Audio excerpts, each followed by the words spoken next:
Yohan 3:16. Okay, सगळेजण मिळून बोलूया. अशासाठी की जो कोणी त्याच्यावर विश्वास ठेवतो त्याचा नाश होऊ नये, तर त्याला सार्वकालिक जीवन प्राप्त व्हावे. आमेन. काय दिलं आमच्यासाठी देवाने? त्याचा स्वतःचा एकुलता एक पुत्र दिला, आणि तो पुत्र पूर्ण जगासाठी एक गिफ्ट आहे.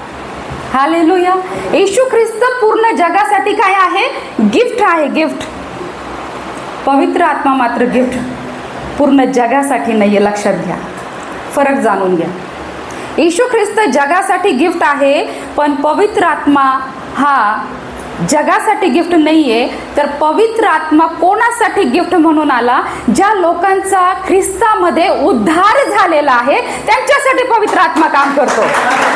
हालेलुया. ज्या लोकांनी आता ख्रिस्ताला ओळखलं, ज्या व्यक्तीने, ज्या बहिणीने, ज्या भावाने आता प्रभू येशू ख्रिस्ताची ओळख पटवून घेतलेली आहे, ज्यांनी येशू ख्रिस्ताला स्वतःचा उद्धार करता मानलेला आहे, पापाची क्षमा आता येशूकडूनच आहे, स्वर्गाचं द्वार प्रभू येशू ख्रिस्तच आहे, ज्यांनी हे समजलेलं आहे, ज्याचा उद्धार झालेला आहे, त्याच्या जीवनात पवित्र आत्मा काम करतो. हालेलुया. हालेलुया. हालेलुया. देवाला धन्यवाद असो. पवित्र आत्म्याचा बाप्तिस्मा आमचा झालेला आहे काय? पवित्र आत्म्याच्या बाप्तिस्म्यामधून आम्ही गेलेलो आहोत का? आमचा बुडून पाण्याने बाप्तिस्मा झाला असेल, शिंपडून झाला असेल, कशा पद्धतीने झाला मला माहीत नाही, पण प्रियानो, आमचा बाप्तिस्मा पवित्र आत्म्यामध्ये झाला पाहिजे. हालेलुया. ताकी परमेश्वराने आम्हाला ओळखलं पाहिजे, ताकी परमेश्वराने आम्हाला त्याच्या जवळ केलं पाहिजे, आणि आम्ही परिपूर्ण परमेश्वराच्या नावामध्ये झालो पाहिजे. मी देवाला धन्यवाद देते की परमेश्वर आज आमच्या संगती आहे आणि आमच्या जीवनामध्ये तो कार्य करत आहे. देवाची स्तुती असो की देवाने त्याचा कैवारी म्हणजे पवित्र आत्मा तुम्हाला आणि मला दिला. सत्याचा कैवारी. किती नाव आहेत पवित्र आत्म्याला, तुम्हाला सांगता येईल? सांगता येईल काय काय म्हटलं गेलं पवित्र आत्म्याला? सत्याचा आत्मा, कैवारी आत्मा, शिक्षक, टीचर, है ना, वेगवेगळ्या प्रकारे मार्गदर्शक, है ना, मार्गदर्शन पवित्र आत्मा आम्हाला करतो प्रियानो. आणि त्या मार्गदर्शनाखालीच आम्हाला देवाचा आत्मा चालवतो. आणि मला त्यातून थोडंसं साईडला येऊन हे सांगायचं आहे की पवित्र आत्म्याचे 9 वरदान परमेश्वराने तुम्हाला आणि मला दिलेले आहे. हालेलुया. आणि आम्ही गलती 5:22 मध्ये फळ बघतो, ते फळ पवित्र आत्म्याकडून आहे. फळ आणि वरदान बघूया आपण. 1 कोरिंथ 12 अध्याय, 1 कोरिंथ 12 अध्याय 4 वचनापासून पुढं. 1 कोरिंथ 12 अध्याय 4 वचनापासून पुढे.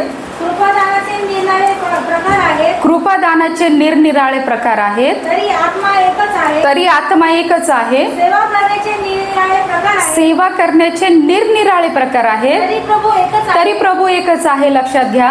आणि कार्याचे निरनिराळे प्रकार आहेत. आणि कार्याचे म्हणजे देवाच्या कामाचे पण निरनिराळे प्रकार आहेत. तरी सर्व कार्य करणारा देव एकच आहे. तरी देव एकच आहे. तथापि आत्म्याचे प्रगटीकरण, ओके, प्रगटीकरण सार्वजनिक हितासाठी एकेकाला होते. राईट. कारण एखाद्याला आत्म्याच्याद्वारे, एखाद्याला, लक्षात घ्या, एखाद्याला आत्म्याच्या द्वारे ज्ञानाचे वचन मिळते. बघा, वेगवेगळ्या प्रकार, 9 प्रकारचे वरदान आहेत, दान आहेत, गिफ्ट आहेत. 9 प्रकारचे गिफ्ट आहेत. आणि ते गिफ्ट पैकी 9 गिफ्ट पैकी पहिलं गिफ्ट काय आहे? ज्ञानाचे वचन. म्हणजे परमेश्वराच्या आत्म्याकडून सर्वात प्रथम आम्हाला ज्ञान प्राप्त होतं. हालेलुया. ज्ञान असणं गरजेचं आहे. बिना ज्ञानाचं आम्ही जाऊ शकत नाही. बगैर ज्ञान घेऊन आम्ही बाहेर पडू शकत नाही. बगैर ज्ञानाचं आम्ही कुठल्या प्रकारची हालचाल करू शकत नाही. कुठल्या व्यक्तीसोबत आमचं कम्युनिकेशन व्यवस्थित होऊ शकत नाही. ज्ञान असणं गरजेचं आहे. जर मला ज्ञानच नसलं तर मी काय करू शकते का? मी शून्य आहे, मी काय करू शकत नाही. पण हे ज्ञानाचं गिफ्ट, हे ज्ञानाचं वरदान जे आहे परमेश्वराकडून, पवित्र आत्म्याकडून एकेकाला मिळालेलं आहे. सेकंड, एखाद्याला त्याच आत्म्यानुसार विद्येचे वचन. ओके. एखाद्याला त्याच आत्म्यात विश्वास. एखाद्याला त्याच आत्म्यात निरोगी करण्याची कृपादाने. एखाद्याला अद्भुत कार्य करण्याची शक्ती, म्हणजे मिराकल्स करण्याची शक्ती. ओके. संदेश देण्याची शक्ती, संदेश देण्याची शक्ती, एखाद्याला आत्मे ओळखण्याची शक्ती, एखाद्याला विशेष प्रकारच्या भाषा बोलण्याची शक्ती, व एखाद्याला भाषाचा अर्थ सांगण्याची शक्ती. अशा प्रकारचे 9 वरदान आहेत प्रियानो. आणि ज्या कोणाला देवाचा पवित्र आत्मा प्राप्त झालेला आहे त्या प्रत्येकामध्ये हे 9 दान असणं गरजेचं आहे. हालेलुया. मग ह्या ठिकाणी वचन सांगतं एखाद्याला भाषा बोलण्याचं दान, एखाद्याला विद्येचं ज्ञान प्राप्त करून घेण्याचं ज्ञान आहे ना, एखाद्याला म्हणजे गिफ्ट मी बोलत आहे, विश्वासाचं गिफ्ट, आजारांसाठी प्रार्थना करण्याचं गिफ्ट परमेश्वर तुम्हाला आणि मला देत आहे. कधी होईल मला सांगू द्या, ज्यावेळेस आम्ही गलती 5:22 बघतो. गलती 5:22.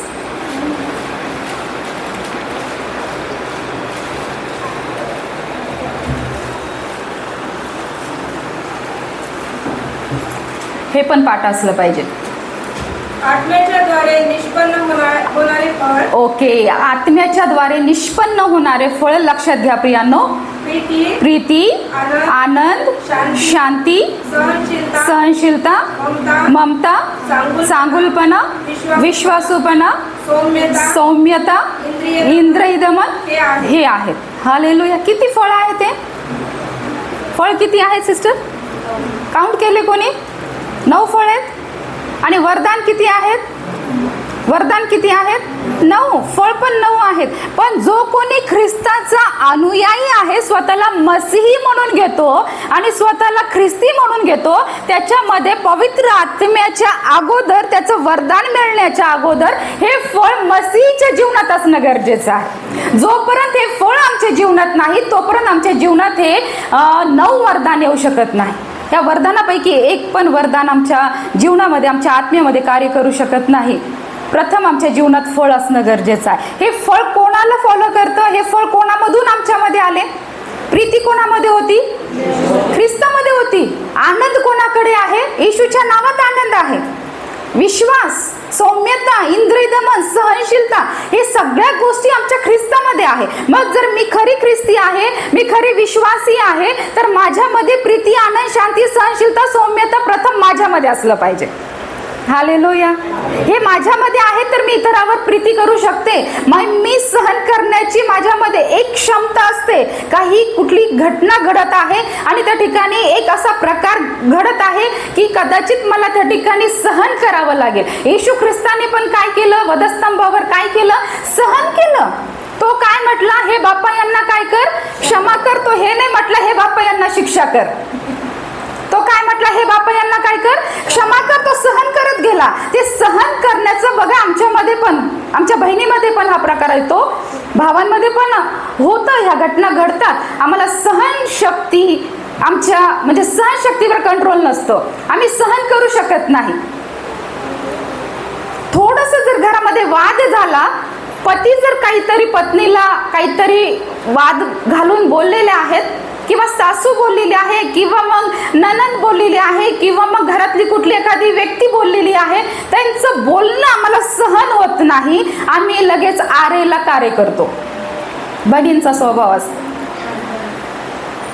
प्रभू येशूचे आम्ही अनुयायी आहोत तर आम्हाला त्या ठिकाणी सहन करावं लागेल आणि वाद घालणाऱ्या व्यक्तीसाठी आम्हाला प्रार्थना करावं लागेल. जसं येशू म्हटला, हे बाप्पा यांना क्षमा कर. आम्हाला हे आमच्या व्यक्तीसाठी काय करावं लागेल? प्रार्थना करावं लागेल. कारण हे युद्ध, आत्मिक युद्ध तुमच्या संगती होत आहे. या आत्मिक युद्धातून आम्हाला बाहेर पडण्यासाठी शस्त्र सामग्री धारण करावं लागेल. आणि ते शस्त्र, ते हतियार काय आहे? आमचं वचन आहे. आम्हाला प्रार्थना करावं लागेल, आम्हाला बायबल वाचावं लागेल आणि परमेश्वर त्याचा हतियार आमच्यासाठी, त्याचा हतियार आम्हाला देईल आणि या हतियारनुसार आम्ही आमच्या घरातली लढाई जिंकल्या जाऊ शकतो.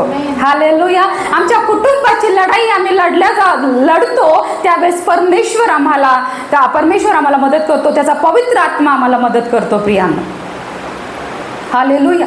माझी साक्ष लास्ट टाइम गेल्या वर्षी तुम्ही ऐकली असेल, है ना? मी सांगितली ती माझी साक्ष की कशा प्रकारे मी पवित्र आत्म्याने मला चालवलं, मला बनवलं, मला मार्गदर्शन केलं. मी एक आत्मिक युद्धामध्ये होते, मी एक गोंधळामध्ये होते, मी गोंधळात मात्र होते, पण देवाने मला गोंधळात सापडू दिलं नाही, तर देवाने मला मार्गदर्शन केलं.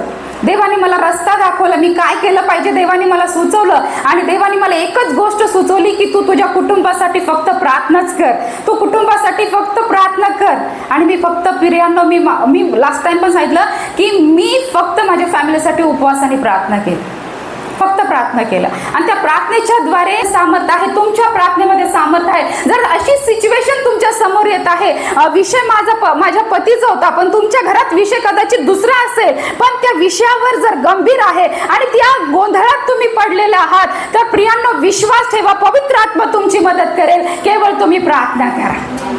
हालेलुया. आम्हाला केवळ प्रार्थना करण्याची गरज आहे, आम्हाला स्थिर होण्याची गरज आहे, आम्हाला स्थिर होण्याची गरज आहे. हे नाही की बॅक आन्सर केलं पाहिजे, नाही. तुम्ही बॅक आन्सर करताल, तुम्ही वाद घालताल, त्या ठिकाणी वाद वाढल्या जाईल, त्या ठिकाणी जास्त प्रमाणात भांडण वाढल्या जाईल तुमच्यामध्ये आणि कुटुंबामध्ये वाद निर्माण होईल. आणि आम्ही ख्रिस्ताचे साक्षी आहोत आणि आमची साक्ष इतरापुढे खराब होऊन जाईल. आणि मग आमचं जीवन ख्रिस्त आमच्या जीवनातून कसा दिसेल इतरांना, खूप मोठा प्रश्न आहे. म्हणून आमची साक्ष वाचवण्यासाठी, आमच्यातला ख्रिस्त इतरांना दिसण्यासाठी आम्हाला केवळ प्रार्थनाच करायची आहे समस्यामध्ये. Hallelujah, hallelujah. ताकी जगाने माझा मजाक करू नये, माझ्या प्रभूचा मजाक उडू नये. मला सांगू दे तुम्हाला, ह्या गोष्टी घडतात कौटुंबिक जीवनामध्ये, ह्या गोष्टी घडतात प्रत्येक मंडळीमध्ये, ह्या गोष्टी घडतात. चर्चला मात्र येतात पण घरी वाद आहेत, घरी प्रॉब्लेम्स आहेत, घरी समस्या आहेत. आणि मग त्यामुळे ख्रिस्ताचं नाव खराब होतं.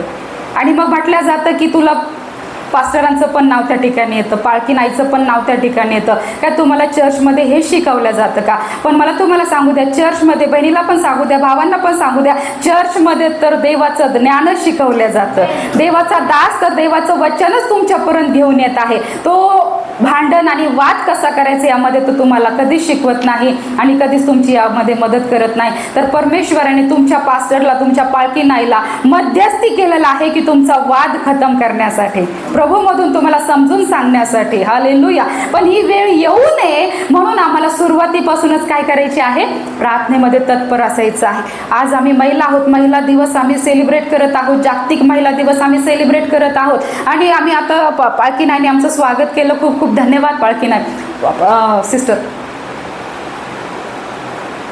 पण मी एक महिला असण्याचं मला गर्व असलं पाहिजे. आणि हे जीवन मी ख्रिस्तासाठी जगत आहे, ही सर्वात मोठी गोष्ट आहे. की आम्ही आमच्या जीवनात विचार केला पाहिजे की मी माझं जीवन परमेश्वरासाठी जगलं पाहिजे. हालेलुया. फक्त चर्चला येणं आणि घरी जाणं इथं बात होत नाही, इथं खतम होत नाही. आणि संडे टू संडे चर्चला येणं इथं खतम होत नाही. तुमच्या प्रत्येक ॲक्टिव्हिटीज, तुमच्या प्रत्येक चर्चच्या प्रोग्राममध्ये तुम्ही इन्व्हॉल्व व्हा. तुमची आत्मिक उन्नती, तुमची आत्मिक बढोतरी ख्रिस्तामध्ये होऊ द्या. आणि ती आत्मिक बढोतरी तुमच्या पवित्र आत्म्याच्या द्वारे होईल. आणि ते सांगण्यासाठी आणि त्याचं मार्गदर्शन करण्यासाठी देवाने तुमच्यासाठी तुमचा दास आणि दासी ह्या ठिकाणी निवडून ठेवलेली आहे. हालेलुया. प्रियांनो, त्यांच्या मार्गदर्शनाखाली चालणं गरजेचं आहे, त्यांना सपोर्ट करणं गरजेचं आहे. तुमची उन्नती झाली म्हणजे चर्चची उन्नती होते, मंडळीची, तुमच्या फॅमिलीची उन्नती होते, तुमच्या कुटुंबाची उन्नती होते, तुमच्या चर्च कुटुंबाची उन्नती होते प्रियांनो. आणि म्हणून मी आज माझ्या प्रत्येक बहिणीला हेच सांगल की परमेश्वराचं जे गलती 5:22 प्रमाणे जे फळ आहे येशू ख्रिस्ताने आम्हाला दिलेत, ते फळ आमच्या जीवनात असणं गरजेचं आहे. संयम असणं गरजेचं आहे, सहनशीलता आमच्यामध्ये असणं गरजेचं आहे, आमच्यामध्ये प्रीती असणं गरजेचं आहे. जर एखाद्या बहिणीमध्ये प्रीती नाही तर ते बहीण नाही, म्हणजे त्या स्त्रीला एक दाग आहे. आणि स्त्रीला म्हणजे खूप काही म्हटलं जातं, स्त्रीला खूप काही नावं दिल्या जाते, स्त्रीला कशा कशा प्रकारची उपमा दिली जाते. पण जी बहीण, जी स्त्री प्रभूमध्ये असताना वाद करते व देवाच्या विरुद्ध वागते, हे देवाचा अपमान त्या ठिकाणी होत आहे. म्हणून मी आज तुम्हाला हे सांगेल की आम्ही पवित्र आत्म्याच्या वचनामध्ये, पवित्र आत्म्याच्या सानिध्यामध्ये जाणार आहोत. आणि ही कृपादानं आणि हे परमेश्वराने दिलेले 9 फळं आम्ही धारण करून घेणार आहोत. ज्यावेळेस आमच्या जीवनामध्ये फळ येतील प्रियांनो, कुठलाही वाद, कुठली समस्या आणि कुठलं संकट आमच्या जीवनामध्ये येणार नाही आणि कुठला सैतानी अटॅक आमच्या जीवनावर होणार नाही. Hallelujah, hallelujah. प्रियांनो, पवित्र आत्म्यामध्ये चालणं गरजेचं आहे, पवित्र आत्म्याची मदत घेणं गरजेचं आहे. आणि 9च्या 9 वरदानं तुम्हाला मिळतील असं नाही, तर देवाचं वचन सांगतं एकेकाला ज्याच्या त्याच्या विश्वासाप्रमाणे, ज्याच्या त्याच्या टॅलेंट प्रमाणे तो एक एक आत्मा एक एक गिफ्ट तो वाटून देत आहे. तर कोणाला बुद्धी, कोणाला ज्ञानाचं वरदान आहे, कोणाला संदेश देण्याचं वरदान तो देतो, कोणाला भाषा बोलण्याचं वरदान तो देतो, कोणाला भाषा ओळखण्याचं वरदान तो देतो, तर कोणाला निरोगी आजारांसाठी प्रार्थना करण्याचं वरदान तो देतो. हालेलुया. तुम्हाला ओळखता आलं पाहिजे की मला काय गिफ्ट मिळालेलं आहे पवित्र आत्म्याकडून. ती ओळख तुम्हाला करता आली पाहिजे. Hallelujah, hallelujah. तुम्हाला तुमच्या चर्चसाठी उभं राहायचं आहे. माझ्या बहिणींना मी हे सांगेल की तुमच्या चर्चसाठी तुम्हाला उभं राहायचं आहे. हे फळ आणि हे वरदान घेऊन तुमच्या मंडळीसाठी तुम्हाला काम करायचं आहे. परमेश्वर आम्हाला उंच करणारा देव आहे. हालेलुया. परमेश्वर आमची मदत करणारा परमेश्वर आहे. त्या परमेश्वराच्या सानिध्यात आम्ही असणं गरजेचं आहे. प्रियांनो, जे फळ आहेत ते फळ येशू ख्रिस्ताला दर्शवतात आमच्यामधून, आणि जे वरदान आहेत हे वरदान मंडळीच्या उन्नतीसाठी आहेत. Hallelujah, hallelujah. याचा उपयोग मंडळीच्या उन्नतीसाठीच झाला पाहिजे, हे लक्षात घ्या. हे तुमच्यासाठी नाही. चमत्कार, प्रगटीकरण, भविष्यवाणी, संदेश हे सगळं मंडळीसाठी आहे. मग तुम्हाला वाटतं हे गिफ्ट मला असले पाहिजे? काय तुम्हाला वाटतं की तुम्ही पण इथे येऊन बोललं पाहिजे? काय तुम्हाला वाटतं तुम्ही पण लीड केलं पाहिजे, तुम्ही पण आराधना केली पाहिजे, तुम्ही पण वचन बोललं पाहिजे, तुम्ही पण प्रचार केला पाहिजे, तुम्ही पण जाऊन बाहेर लोकांना देवाचं नाव सांगितलं पाहिजे? काय तुम्हाला वाटतं? जरी तुम्हाला वाटत असेल तर तुम्हाला पवित्र आत्म्यामध्ये जगणं गरजेचं आहे. पवित्र आत्म्यावर विश्वास ठेवणं गरजेचं आहे, आणि पवित्र आत्मा आम्हाला चालवतो. Hallelujah, hallelujah. प्रियांनो, आमची लढाई जी आहे आकाशातील दुरात्म्याबरोबर आहे, रक्तमांसाबरोबर नाही. हालेलुया. आम्ही आता मागच्या दिवसामध्ये बघितलं की खूप युद्ध इंडिया पाकिस्तानचं झालं आहे ना, न्यूज आम्ही बघितली, आणि विनाकारण निर्दोष लोक त्या ठिकाणी मारले गेले. अतिरेकी तर अटॅक करतात आणि मग दुसरे लोक, निर्दोष लोक, जसे लेकरं, जसे महिला आहे ना, मारले गेल्या. निर्दोष लोक मारले गेले. हे युद्ध कोणामध्ये आहे? पण देवाने आम्हा आत्मिक लोकांना सांगितलेलं आहे की तुमचं युद्ध रक्तमांसाबरोबर नाही, तर तुमचं युद्ध आकाशातील दुरात्म्याबरोबर आहे. हालेलुया. आमचं युद्ध आकाशातील दुरात्म्याबरोबर आहे. म्हणून माझ्या प्रत्येक बहिणीला हे युद्ध लढावं लागेल. हे युद्ध लढावं लागेल. Hallelujah, hallelujah. हे युद्ध लढावं लागेल.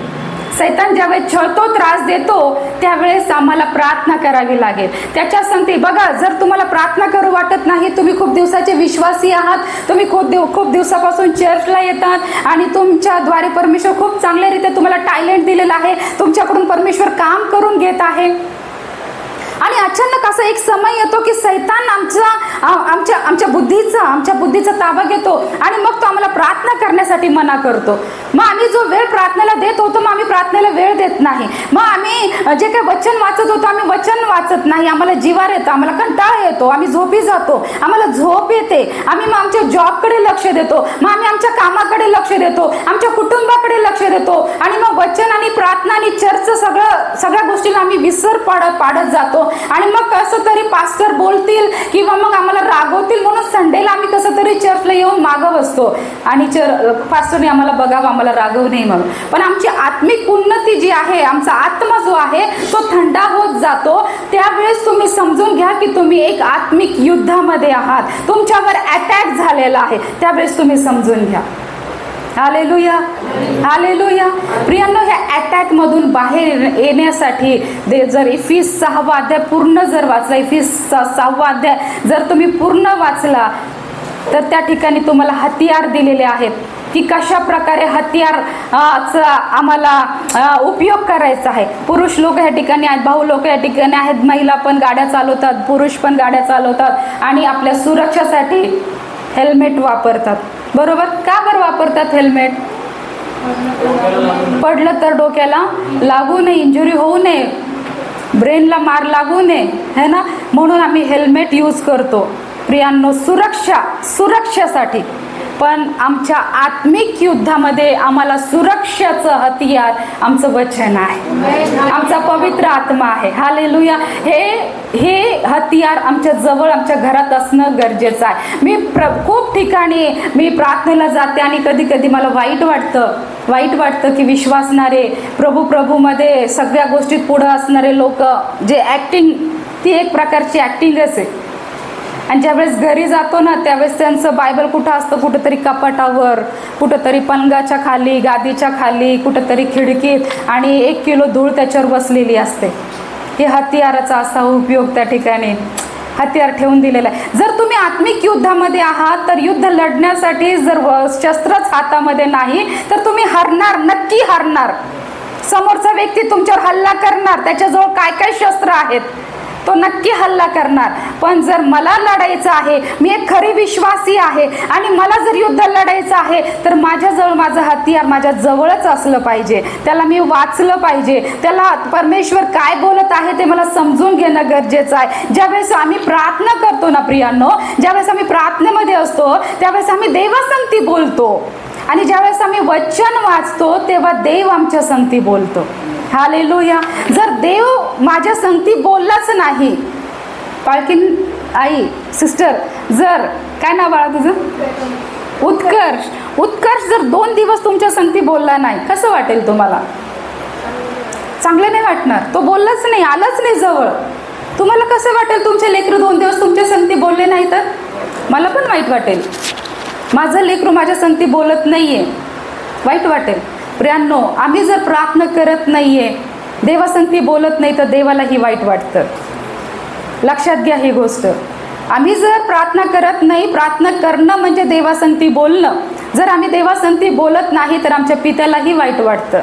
त्याचंही मन तुमच्यासारखं माझ्यासारखं खिन्न होतं जर माझं लेकरू माझ्या संगती बोललं नाही. हालेलुया. लक्षात घ्या ही गोष्ट की प्रार्थना करणं किती महत्त्वाचं आहे, पवित्र आत्म्यामध्ये चालणं किती महत्त्वाचं आहे, पवित्र आत्म्याचं मार्गदर्शन किती महत्त्वाचं आहे. आणि पवित्र आत्मा आहे तर आम्ही प्रार्थना करू शकतो, पवित्र आत्मा मजमध्ये आहे तरच मी प्रार्थना करू शकते. हालेलुया. असं कोणी म्हणू शकतं की या ठिकाणी मला पवित्र आत्मा नाही, माझ्यामध्ये पवित्र आत्मा नाही, असं किती जणांना वाटतं? हात वर करा. कोणाचाच हात वर झाला नाही म्हणजे प्रत्येकामध्ये पवित्र आत्मा आहे. हालेलुया. हालेलुया. तुम्ही विश्वास ठेवता, कारण या 9 वरदानमध्ये विश्वासाचं पण वरदान आहे ना. तुम्ही जर विश्वास ठेवता याचा अर्थ तुमच्यामध्ये पवित्र आत्मा आहे. Praise the Lord. Hallelujah. Hallelujah. तुम्ही अन्य भाषा बोलतात तर तुमच्यामध्ये पवित्र आत्मा आहे. तुम्ही आजारांसाठी प्रार्थना करताना समोरच्याला जर आरोग्य मिळत आहे तर तुमच्यामध्ये पवित्र आत्मा आहे. तुम्ही आज या ठिकाणी बसलेले आहात प्रियांनो, तुमच्यामध्ये पवित्र आत्मा आहे. आम्ही या ठिकाणी आहोत, आमच्यामध्ये पवित्र आत्मा आहे, त्याची उपस्थिती आमच्यामध्ये आहे. हालेलुया.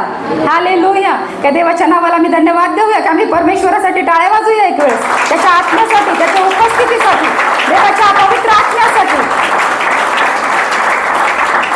देवाला धन्यवाद असतो. आणि ज्यावेळेस मी प्रार्थना करते त्यावेळेस मी माझ्या देवासंगती बोलते, आणि ज्यावेळेस मी बायबल वाचते तेव्हा देव माझ्या संगती बोलतो. जर उत्कर्ष ताई संगती बोलला नाही आणि ताई उत्कर्ष संगती बोलले नाही तर कम्युनिकेशन होईल का? संबंध कसे होतील? दोघांचे संबंध कसे होतील? दुरावा निर्माण होईल. दुरावा निर्माण होईल दोघांमध्ये. मग तो त्याचं करेल, मम्मी त्याचं बघेल, है ना. असंच आहे तुमच्यामध्ये आणि आपल्यामध्ये आणि परमेश्वरामध्ये. आमचं प्रथम नातं परमेश्वरासंगती घट्ट असणं गरजेचं आहे. हालेलुया. प्रथम माझं स्वतःचं वैयक्तिक नातं परमेश्वरासंगती घट्ट असणं गरजेचं आहे प्रियांनो. जर मी देवासंगती बोलत आहे आणि देव माझ्या संगती बोलत आहे तर काय रोजच्या रोज काय घडामोडी आहेत, काय हालचाली आहेत ते माझ्या पित्याला माहीत आहे आणि मलाही माहीत आहे की आता मला कसं चालायचं आहे. आणि मग ज्यावेळेस माझं नातं परमेश्वरासंगती प्रथम घट्ट आहे, चांगलं आहे, घनिष्ठ आहे, तर देव त्याच्या आत्म्याने मला भरल्याशिवाय राहत नाही. आणि माझ्या घरामध्ये लागणाऱ्या साऱ्या ज्या काही गोष्टींची गरज आहे त्या सर्व गोष्टींचा, त्या गरजांचा पुरवठा ऑटोमॅटिक परमेश्वर त्याच्या नावामध्ये करतो. फक्त मला त्याच्या संगती त्या माझं नातं कसं ठेवायचं आहे? घट्ट ठेवायचं आहे. मी काल पण सांगितलं माझ्या सभेमध्ये, मी ज्यावेळेस प्रीच करत होते मी तेव्हाही सांगितलं की आम्ही खोटं बोलतो. आम्ही विश्वासी असून पण आम्ही खोटं बोलतो. आम्ही ज्यावेळेस गीत गातो त्यावेळेस खोटं बोलतो. आम्ही आराधना करतो त्यावेळेस खोटं बोलतो. आम्ही साक्ष देतो त्यावेळेसही खोटं बोलतो. देवाने सांगितलं खोटी साक्ष देऊ नको. हालेलुया. ज्यावेळेस गीत सांगतं की मैं हात उठाकर गाऊंगा, पण आमचे हात खाली असतात. पण मुखातून काय निघलं की प्रभू मैं हात उठाकर गाऊंगा. हात खाली आहे म्हणजे काय करत आहे? खोटेपणा आहे तो. देवाला आम्ही खोटं बोलतो. प्रत्येक गोष्टीत आम्ही देवाला खोटं बोलतो. प्रियांनो, हे चिन्ह नाही की आम्ही मसीही आहोत. आनंदाने आराधना करा. जे बोल गीतकार गात आहे त्या गीतानुसार हातांना दाखवा किंवा जे काही आहे ॲक्शन करा. परमेश्वराला सांगा, हा प्रभू मी आराधना आत्म्याने करत आहे, तुझी आराधना मी आत्म्याने करत आहे. देवाचं वचन सांगतं देव तर आत्मा आहे आणि त्याची उपासना तुम्ही आत्म्याने आणि खरेपणाने करा. आम्हाला खरेपणा या ठिकाणी, प्रामाणिकपणा आणि खरेपणा प्रभूमध्ये दाखवायचा आहे प्रियांनो. तरच परमेश्वर तुमच्यावर आणि माझ्यावर अधिकरित्या प्रेम करेल. तो आम्हाला सोडत नाही, पण थोडासा तो काय होतो, थोडासा टर्न होतो, सोडत मात्र नाही, टर्न करतो. आणि मग आमच्या जीवनामध्ये समस्या यायला सुरुवात होतात आणि मग आम्ही आमच्या पास्टरला म्हणतो की माझी प्रार्थना परमेश्वर ऐकतच नाही, माझ्या प्रार्थनेचं मला उत्तरच मिळत नाही. कारण तुम्ही स्वतः आहात, कारण तुम्ही देवापासून दूर झाला, देव तुमच्यापासून दूर नाही गेला. म्हणून प्रियांनो, तुम्ही प्रथम स्वतः वैयक्तिक जीवन जे आहे प्रार्थनेमध्ये घालवा. तुम्ही स्वतः दिवसाच्या 24 घंट्याचा दशमांश प्रभूला द्या, टाइमाचा दशमांश प्रभूला द्या आणि तुम्ही स्वतः प्रार्थनेमध्ये वाढा. तुमची उन्नती होईल, तुमची बढोतरी होईल आणि मग पवित्र आत्मा तुम्हाला मार्गदर्शन करेल की आता तुम्हाला पुढे काय करायचं आहे, तुमच्या कुटुंबासाठी काय करायचं आहे, तुमच्या सेवेसाठी काय करायचं आहे, तुमच्या चर्चसाठी काय करायचं आहे, हे पवित्र आत्मा तुम्हाला सांगेल. हालेलुया. आणि ज्यावेळेस पवित्र आत्मा माझ्या संगती आहे आणि प्रभूचं माझं नातं आता चांगलं झालेलं आहे, त्यावेळेस सैतान आमच्यावर हमला करणार नाही. मग आम्ही आत्मिक युद्धामध्ये आता नाही, आता कुठलं युद्ध लढण्याची गरज नाही, आता कुठले हत्यार हातात घेण्याची गरज नाही, कारण हे हत्यार तर माझ्या हृदयामध्ये आहे. हालेलुया. कारण प्रभू म्हणतो की या वचनाला तुझ्या हृदयपटावर लिहून ठेव. उद्या हे हत्यार तुझ्याजवळ असेल किंवा नसेल, पण यात लिहिलेली एक एक गोष्ट, एक एक वचन तुझ्या हृदयामध्ये असणं गरजेचं आहे. ज्यावेळेस हृदयामध्ये वचन असेल, ज्यावेळेस हृदयामध्ये हत्यार असेल, ज्यावेळेस ही दुधारी तलवार माझ्या आतमध्ये असेल, त्यावेळेस कुठलाही सैतान माझ्यावर अटॅक करणार नाही, कोणता सैतान माझ्यावर हमला करणार नाही, कुठल्या संकटात मी सापडणार नाही, कोणत्या समस्येमध्ये मी येणार नाही, कारण देवाचा आत्मा माझ्या संगती आहे. हालेलुया. तो मला सुरक्षा देतो, तो मला कवच देतो, तो माझी ढाल आहे, तो माझा दुर्ग आहे प्रियांनो. हालेलुया. आणि लागणाऱ्या गोष्टीचा पुरवठा तो झोपेतही मला केल्याशिवाय राहत नाही. देवाचं अभिवचन तुमच्यासाठी आणि माझ्यासाठी आहे. आमेन. हालेलुया. आता काही 3-4 दिवसापूर्वी माझ्या चर्चच्या बहिणींचे मला फोन आले आणि मी ज्या हॉस्पिटलला जॉब करते तिथं पण थोडासा गोंधळ नाही का, सगळी टीम एकत्र झाली वॉर्डमध्ये, वॉर्ड बाय, सिस्टर, डॉक्टर है ना. आणि त्यांचं असं म्हणणं होतं की काही अलर्ट केलेलं आहे, जे मॉक ड्रिल होणार होतं मागच्या दिवसात 7 तारखेला, आणि मग कदाचित हल्ला होतो की काय, आणि मग आपण कसं करायचं, आपला बचाव कसा करायचा. ते जगिक लोक आहेत माझ्या हॉस्पिटलचे, ते जगिक लोक आहेत, त्यांना तो प्रश्न पडला. बरोबर आहे, त्यांना प्रश्न पडला. त्यांनी मला विचारलं आता कसं करायचं. मी त्यांना फक्त हे सांगितलं की लागणाऱ्या वस्तू ज्या आहेत त्या घरामध्ये आणून ठेवा. जसं मेडिसिन आहे, BP शुगरचं मेडिसिन आहे, घरात कोणाला आहे ते मेडिसिनचा स्टॉक ठेवा, राशनचा स्टॉक ठेवा, जे लागणाऱ्या वस्तू आहेत त्या आणून ठेवा आणि म्हणजे स्वतः सुरक्षामध्ये राहा. आम्हाला काहीतरी म्हणजे नोटीस आम्हाला येत राहील त्याप्रमाणे आम्ही चालू. मी त्यांना मार्गदर्शन केलं, त्यांची भीती थोडी दूर केली. पण माझ्या चर्चमधून पण काही बहिणींचा फोन आला की पालकीनबाई आता आपण काय करायचं, आपल्यावर हमले झाले तर, जर औरंगाबादवर एखादा बॉम्ब टाकला तर काय करणार आपण, उद्ध्वस्त होणार सगळं, मग कसं. आणि मग मी त्यांना एकच उत्तर दिलं, एकच उत्तर वचनातून दिलं की देवाचं वचन आम्हाला सांगतं की देवाने तुम्हाला भित्रेपणाचा नाही तर संयमाचा आत्मा दिला. हालेलुया. हालेलुया. तो आमची रक्षा करणार म्हणजे करणार, कारण आता आम्ही आत्मिक गोष्टींमध्ये आहोत, आता आम्ही देवाच्या आत्मिक सानिध्यात आहोत. आत्मिक गोष्टी म्हणजे खास देवाचे खास लोक आम्ही आहोत, देवाने ठरवलेल्या खास जागेमध्ये आम्ही आहोत आता. हालेलुया. तो परमेश्वर आम्हाला सुरक्षा देणारा देव आहे, परमेश्वर आमचं रक्षण करणारा देव आहे. आणि मग मी माझ्या बहिणींना सांगितलं की घाबरू नका. माझ्या भावाचा मला खूप फोन येत होता, माझी TV काही दिवसापासून आम्ही बघतच नाही, त्याला रिचार्ज करत नाही कारण कोणाला वेळच नाही TV बघण्याचा. आणि मग त्याचे मला फोन येऊ लागले, दीदी TV बघ ना, न्यूज बघ ना, न्यूज बघ ना, केवढे हल्ले झालेत, कसं कसं चाललंय. मी म्हटलं दादा शांत हो, परमेश्वर आपल्यापर्यंत ह्या कुठल्याही गोष्टी येऊ देणार नाही. Hallelujah, hallelujah. मला विश्वास आहे की प्रभू येशू आमचं रक्षण करणारा देव आहे. प्रभू येशू आम्हाला सुरक्षा देणारा देव आहे. आणि मागच्या काही दिवसांमध्ये 5-6 महिन्यांमध्ये आम्ही बघितलं, तुम्ही पण बघितलं असेल न्यूजला, अमेरिकामध्ये जे काही जाळपोळ झाला नाही का, आणि जे काही बॉलिवूडचे जे लोक होते त्यांचे सगळ्यांची घरं जळाली, सगळ्यांची घरं जळाली. कितीतरी 3 दिवस 4 दिवस लगातार आग पेटलेली होती है ना. आणि त्या समयाला त्या ठिकाणी आगीने नाश झाला. आगीने नाश झाला. काय परमेश्वर ते बघत नव्हता?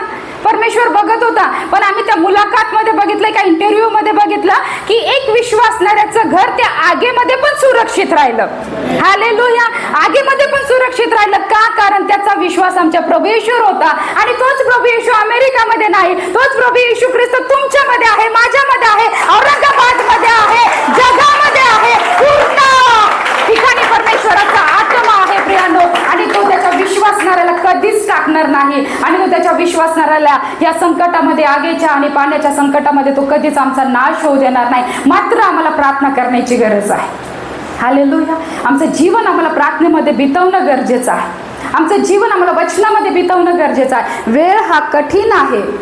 मी तर देवाला आनंदच केला ज्यावेळेस हे हमले झाले. आणि मग मला असं वाटलं की देवाचं वचन पूर्ण होत आहे, देवाने सांगितलेलं वचन पूर्ण होत आहे की शेवटल्या दिवसामध्ये होईल. आणि हे होत आहे तर देवाला धन्यवाद की देवाचं येणं जवळ आहे. हालेलुया. जर देवाचं येणं जवळ आहे तर प्रियानो तुम्हाला आणि मला तयार होण्याची गरज आहे. तुम्हाला आणि मला तयार होण्याची गरज आहे, ताकी प्रभू येईल तर तो मला घेऊन जाईल. तो मला त्याच्या सोबती जे चारी दिशेने प्रभू येशू चारी दिशेने जे काही देवदूत पाठवणार आहे त्याच्या विश्वासणाऱ्याला घेऊन जाण्यासाठी त्यामध्ये मी असेल असं मला वाटलं. आणि म्हणून देवा, काय ती तयारी माझी आहे का मी मूर्ख कुमारी सारखी आहे, का मी शहाण्या कुमारी सारखी आहे? देवा, माझ्या कुप्पीमध्ये तेल आहे की नाही आहे हा मला विचार पडला. देवा, मी जे काही करते खूप थोडं आहे. मला आणखी तुझी सेवा करायची, मला आणखी तुझ्या वचनामध्ये वाढायचंय, मला आणखी प्रार्थनेमध्ये वाढायचंय. हालेलुया. प्रियांनो, मला तुम्हाला सांगू दे, आमचे जे मेंटोर होते आता ते वारले आणि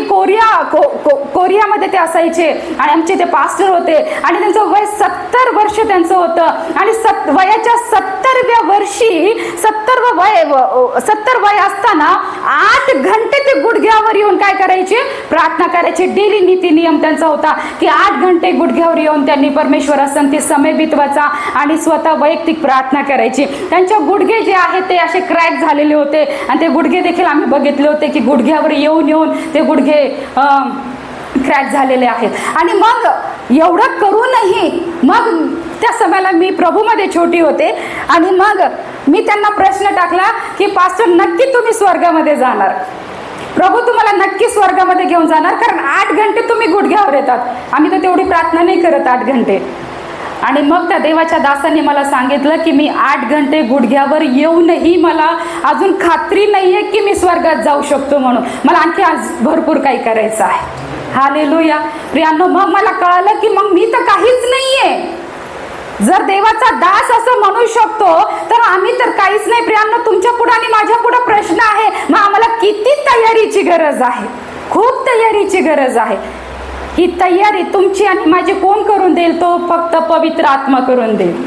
हालेलुया. फक्त मला विश्वासात टिकून राहायचं आहे, मला वचनात टिकून राहायचं आहे. चर्चमध्ये झालेलं मार्गदर्शन मला मनन करायचं आहे. चर्चमध्ये होणारा तो तुमच्या आहे, स्वतः पास्टरसाठी आणि पास्टर फॅमिलीसाठी तो संदेश नाही, तर देवाच्या दासाकडून परमेश्वर संदेश आहे, कारण संदेश हा परमेश्वराकडून आहे. हालेलुया. त्याला संदेश काय आहे प्रियांनो ऐका, आणि त्याप्रमाणे तुम्ही परमेश्वराला फॉलो करा आणि शेवटच्या काळाची तयारी ठेवा की प्रभू येशू येईल. तर हा विश्वास ठेवा की तुमचं चर्च, काय नाव आहे चर्चचं? फुल गॉस्पल चर्च हा पूर्णच्या पूर्ण स्वर्गामध्ये जाऊन आराधना करेल. हालेलुया. हा विश्वास ठेवा, अशी तयारी ठेवा की तुम्ही साऱ्याच्या साऱ्या बहिणी आणि सारेचे सारे भाऊ त्या ठिकाणी जाऊन आराधना करणार आहात. आमेन. हालेलुया. हालेलुया. मी माझ्या बहिणींना तेच सांगते की तयारी करा, तयारीमध्ये राहा.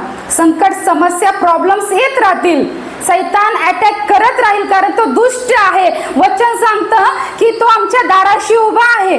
आणि गरजणाऱ्या सिंहासारखा तो आहे. कोणाला गिळावं ते शोधत फिरतो. जो कोणी प्रार्थनेत कमी पडेल त्याला तो गिळेल. प्रियानो, लक्षात घ्या. म्हणून त्याच्या तावडीत सापडू नये म्हणून काय करा? प्रार्थना करा. आम्ही बघतो येशू ख्रिस्त ज्यावेळेस गेतसेमने बागेमध्ये गेला प्रार्थना करण्यासाठी, वधस्तंभावर जाण्याच्या अगोदर त्या बागेमध्ये जाऊन त्यांनी स्वतःसाठी पित्याजवळ प्रार्थना केली की देवा, तुझी इच्छा असेल तर हा प्याला माझ्यापासून दूर कर, नसता तुझ्या इच्छेप्रमाणे होऊ दे. त्याला प्रार्थनेची गरज होती. ख्रिस्त असताना, देवाचा पुत्र असताना त्याला प्रार्थनेची गरज होती आणि तो त्याच्या शिष्यासह गेला. आणि वचन सांगते की ज्यावेळेस तो प्रार्थना करत होता, शिष्यांपासून काही दूर तो गेला आणि शिष्य एका ठिकाणी होते आणि जाऊन त्यांनी प्रार्थना केली. त्यांनी अशी प्रार्थना केली की त्याचा घाम असा गळत होता जसं काय रक्ताचे थेंब पडत आहेत. इतकं व्याकुळ होऊन त्यांनी प्रार्थना केलेली आहे. जर माझ्या ख्रिस्ताला एवढं व्याकुळ होऊन प्रार्थना करावी लागली तर विचार करा, तुम्हाला आणि मला किती प्रार्थना करावी लागेल, तुम्हाला आणि मला किती तयारी करावी लागेल. आम्ही प्रार्थना करत नाही. आणि ज्यावेळेस प्रभू येशू प्रार्थना करून वापस येतो, त्याच्या शिष्यांकडे जातो, तर त्याला काय दिसतो तिथं? त्या ठिकाणी काय दृश्य आढळतं त्याला? त्या ठिकाणी तो काय बघत आहे? की त्याचे शिष्य झोपी गेलेले आहेत. काय काय बघतोय तो? शिष्य काय केलेले आहे? झोपी गेलेले आहे. आणि मग ख्रिस्त त्यांना म्हणतो की तुम्ही परीक्षेत पडू नये म्हणून काय करा? जागृत राहा आणि काय करा? प्रार्थना करा. परीक्षेत पडू नये म्हणजे परीक्षेमध्ये पाडणारा परीक्षक कोण आहे? तो म्हणजे सैतान. परीक्षकनी सैतान आणि ख्रिस्ताची ही परीक्षा मत्ते 4 मध्ये बघितली. त्यांनी ख्रिस्ताला पण नाही सोडलं, तो आम्हाला पण नाही सोडणार. फक्त आमच्यामध्ये आमच्या जवळ हतियार असणं गरजेचं आहे. तो तुमच्या जवळ आणि माझ्या जवळ येणार नाही. त्याला धमकावून लावण्याचा अधिकार देवाने तुम्हाला आणि मला दिलेला आहे. लूक 19 मध्ये देवाचं वचन सांगतं, देवाने अधिकार दिला की सैतानाला तुमच्या पायाखाली, साप आणि विंचूला तुमच्या पायाखाली तुडवण्याचा अधिकार प्रभू येशूने तुम्हाला दिलेला आहे. हालेलुया. मग कसा सैतान तुमच्या जवळ येईल? आम्हाला अधिकारामध्ये चालायचं आहे, अधिकारामध्ये जगायचं आहे. सत्ता परमेश्वराने आम्हाला दिलेली आहे. प्रभूचं वचन उत्पत्ती 1:26 मध्ये सांगतं की परमेश्वराने आदामाला सगळ्या गोष्टीवर सत्ता दिली होती. बघूया एक वचन, उत्पत्ती 1:26.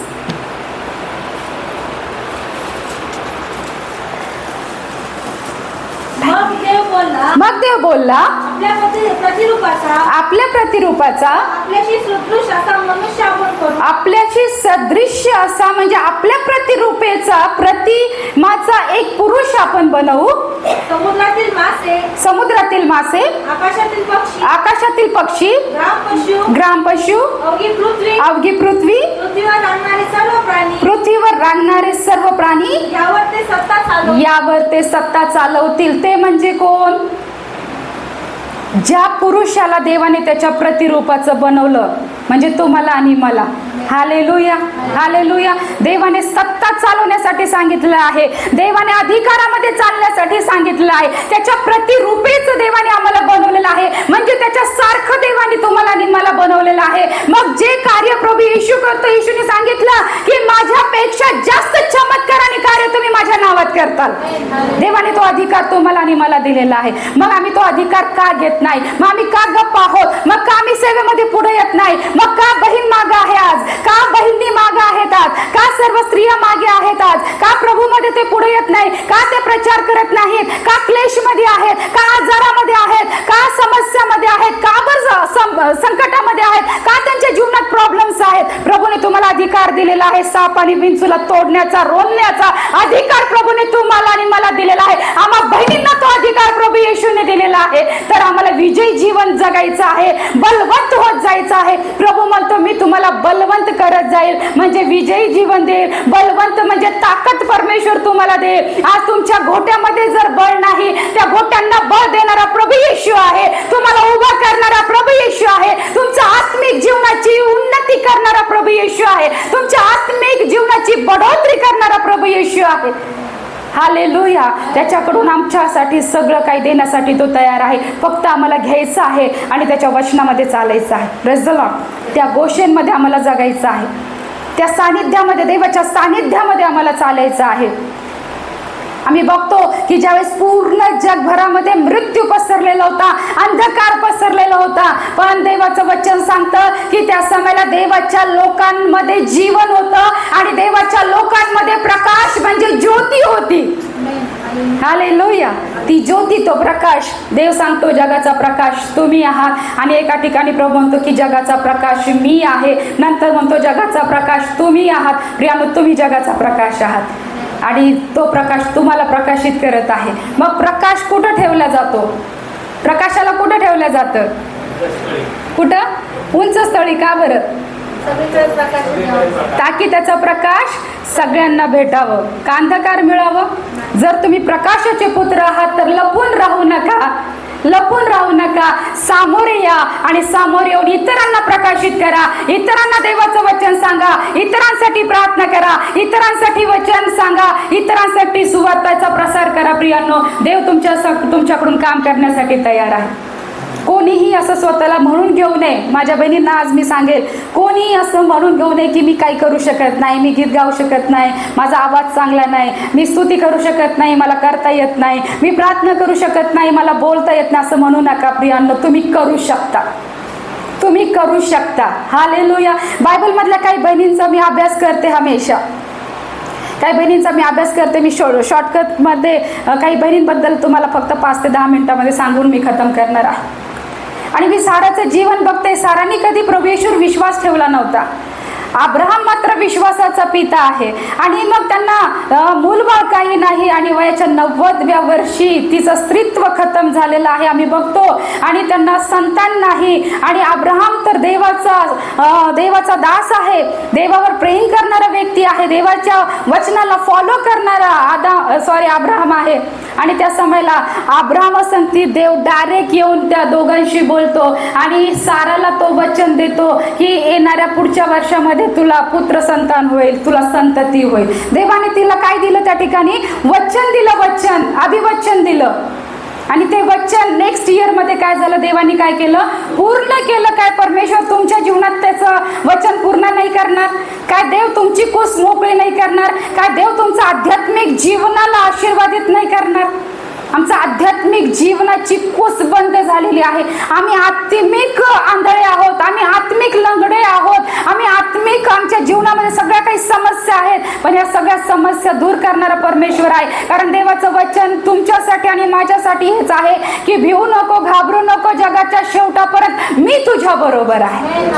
हालेलुया. जे वचन प्रभू येशूने साराच्या जीवनात पूर्ण केलं तेच वचन परमेश्वर तुमच्या जीवनात पूर्ण करायसाठी तयार आहे. प्रियांना, आम्ही एस्थरचं जीवन जर बघितलं तर तिच्या जीवनाबद्दल जर आम्ही अभ्यास केला तर आम्हाला बघायला मिळतं की खूप नम्र ती स्त्री होती, खूप नम्र स्वभावाची ती बहीण होती आणि तिच्यामध्ये संयम होता, सहनशीलता होते. आणि तुम्ही एस्थरचं सगळे अध्याय वाचले तर तुमच्या लक्षात येईल तिचं जीवन. हालेलुया. आणि बघा, परमेश्वराने तिला काही क्षणातच महान बनवलं. हालेलुया. राणी बनली. प्रियांनो, देवाने तिला राणी बनवलं. आजही परमेश्वर, मी तर स्वतःला राणीच म्हणते देवाच्या राज्यामध्ये. हा, मी राणी आहे. हालेलुया. काय तुम्ही म्हणू शकता मी राणी आहे? बोला, एकमेकांना बोला की मी देवाच्या राज्यात राणी आहे. सगळेजण बोलतील. हालेलुया. आम्ही राणी आहोत. आमचा राजा, आमचा दुला प्रभू येशू आहे. हालेलुया. तो त्याच्या राणीला, त्याच्या वधूला घेण्यासाठी येणार आहे प्रियांनो. आणि तो क्षणातच आम्हाला उंच करणारा देव आहे. जसं त्याने एस्थरला उंच केलं तसं तो आम्हाला उंच करणारा देव आहे. हालेलुया. आम्ही पुन्हा बघतो हन्नाच्या बाऱ्यामध्ये जर आम्ही बघितलं प्रियांनो, हन्ना काय करत होती? हन्नाने काय केलं? काय केलं हन्नाने? सांगता येईल कोणाला? हन्नाने काय केलं? प्रार्थना केली. कशासाठी प्रार्थना केली? मूल होण्यासाठी तिने प्रार्थना केली. का केली प्रार्थना? तिच्या पतीला गरज होती का? तिच्याकडून मूल पाहिजे होतं का पतीला? त्याने कधीच आशा नाही धरली. नाही तर नाही. पण तिची जी सवत होती पनींना, हन्नाची सवत कोण होती? पनींना. आणि ती तिला चिडवायची की मला संतान आहे आणि तुला नाही आहे. आणि मग हिला वाईट वाटायचं. आणि मग ती वाईट वाटून मग ती काय करायची? रडायची. आणि मग रडून ती देवाजवळ गेली आणि रडून तिने देवाजवळ काय केलेली आहे? प्रार्थना केलेली आहे. एलियाला वाटलं कदाचित द्राक्ष रस घेऊन व्यस्त झालेली आहे, म्हणजे आत्ताच्या भाषेत दारू पिऊन, है ना. पण ती सांगते की माझ्या गुरुजी, मी नशेमध्ये नाही, तर मी माझं भान सोडून माझ्या देवासंगती बोलत आहे, व्याकुळ होऊन मी माझ्या देवासंगती बोलत आहे. Hallelujah, hallelujah. काय आम्ही देवासंगती अशा प्रकारे बोलतो, काय आम्ही व्याकुळ होऊन आग्रहाने देवाजवळ प्रार्थना करतो. आज अन्नाकडून आम्हाला शिकायला मिळतं की आम्ही प्रार्थना कशी केली पाहिजे, आमच्या कुटुंबासाठी, आमच्या लेकरासाठी, आमच्या मुलाबाळासाठी, आमच्या फ्युचरसाठी, आमच्या सगळ्या गोष्टीसाठी आम्ही हन्नासारखी प्रार्थना केली पाहिजे. आणि आम्हाला त्या ठिकाणी उत्तर मिळतं. जे वचन आमच्या समोर आहे, लिखित वचन इर्म्या 33:3 की तू मला हाक मार म्हणजे मी तुला उत्तर देईल. देवाने हन्नाला उत्तर दिलं. देव तुम्हालाही उत्तर देण्यासाठी तयार आहे. हालेलुया. देव तुम्ही फक्त हाक मारून बघा, फक्त देवाला हाक मारा, प्रार्थनेत या, तुमचा समय प्रभूला द्या आणि तुमचे गुडघे टेका, तुमचं दार खिडकी बंद करा. तुमच्या घरातच देवाचं राज्य आहे. तुम्ही जिथं उभा राहताल, जिथं प्रार्थनेला बसताल, तिथं देवाची उपस्थिती आहे आणि तुमचा आवाज देव ऐकल्याशिवाय राहणार नाही. तुमच्या अश्रूला तो बघितल्याशिवाय राहणार नाही. तुमच्या एक एक अश्रूची किंमत आमच्या येशू ख्रिस्ताजवळ आहे. तुमच्या शब्दाची किंमत येशू ख्रिस्ताजवळ आहे आणि तो तुम्हाला उत्तर दिल्याशिवाय राहणार नाही. हालेलुया. आम्ही नंतर बघतो हागार बद्दल जर बघितलं तर हागार साराची कोण होती? अब्रामाची कोण होती? ती दासी है ना. आणि तिच्यापासून मग अब्रामाला पुत्र होणार होता.